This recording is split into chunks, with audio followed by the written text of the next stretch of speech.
राति 11टा जाए बसी उपरको गलु मत बाथरूम लगे तो उपरको गलु ऊपर आसला ये बाहर आमर जो बैग हेलमेट अन्य जिनस बाहर रखिकी सार मैंने चाबी देकी पलि जाती 9 तारिख दिन जो पेमेंट करूँ तार एनओसी पाई नथिलु से आम आसिकी ये बाहर बसी ऑफिस बंद थिला तापर स्टाफ दिन 2टार आसिकी सेठी अपेक्षा कले सार तांकर बहुत बहाना कले जो मैनेजर सार अच्छा जे एठी देई हबनी आपण भुवनेश्वर आसतु अर्थन ऑफिस जातु आमे सेठी जुक्ति कलु जे आमे तो पैसा एठी देइछु एठू नबु आमे कहीं याडे सियाडे जीवो तापर एमती जुक्ति पर एठी बसी थिलु संध्या बेले तांको स्टाफ भितरे चाबी पकई देकी हमको बाहर रखिकी से पळेइथिले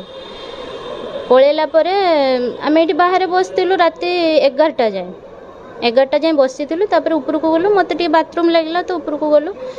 ऊपर आसला ये बाहर आमर जो बैग हेलमेट अन्य जिनस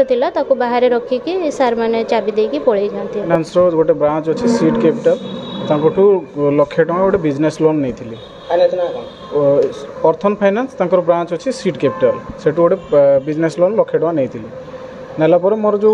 ईएमआई डेट आसे मुझे डेट रे मोर कटेनी मोर जेहेतु सैलरी लेट आसे तो से सैलरी आसले मोर बाउंसिंग चार्जेस सहित मिसेकी मुझे बारकोड रे पेमेंट करे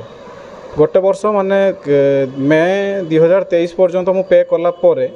मते जड़े कर्मचारी जो आसी गोटे मास देली से आम घर को आसते से मत कहले कि आपणकर 80-90 हज़ार टका बैलेंस रही आपन टे पेमेंट करातु रखु मुझे कहली मोर तो एते हेनी मत स्टेटमेंट ताले दिंतु कौन पाई एते शो करुँच से कहले स्टेटमेंट पाई आपन को 500 टका चार्जेस लगे कहली कौ बैंक तो लगे जब आपंकर लगुच ठीक अच्छे मुझे देवी मत किंतु दिंतु।